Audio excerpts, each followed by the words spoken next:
Hello दोस्तों, नमस्कार। तो आइए आज बृहस्पतिवार का कथा सुनते हैं।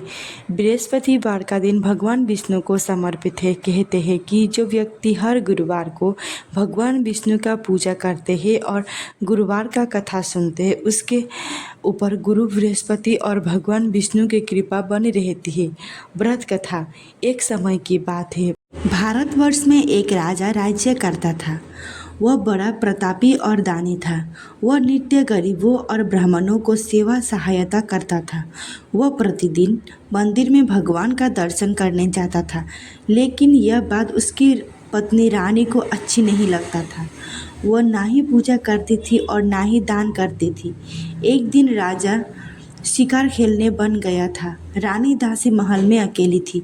उसी समय बृहस्पति देव साधु के भेष में राजा के महल में भिक्षा मांगने के लिए गए और भिक्षा मांगे तो रानी ने भिक्षा देना मना कर दिया।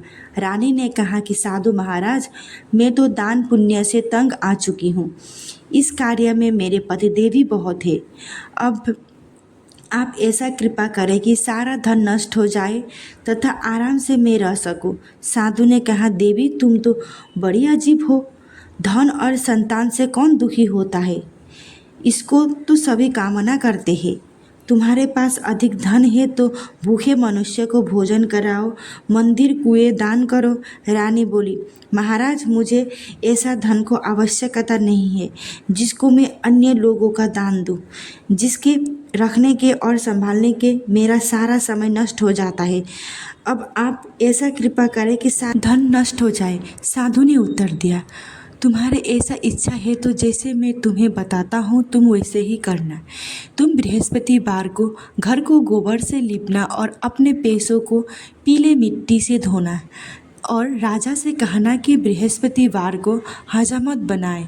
भोजन में मांस मदिरा खाना और कपड़ा धोबी के यहाँ धुलने डालना। ऐसे करने से बृहस्पतिवार में ही आपका सारा धन नष्ट हो जाएगा। इतना कहकर वह साधु महाराज वहाँ से अंतर्ध्यान हो गया। इसके बाद रानी ने वही किया जो साधु महाराज ने बताया। ठीक बृहस्पतिवार के ही दिन उसका समस्त धन नष्ट हो गया।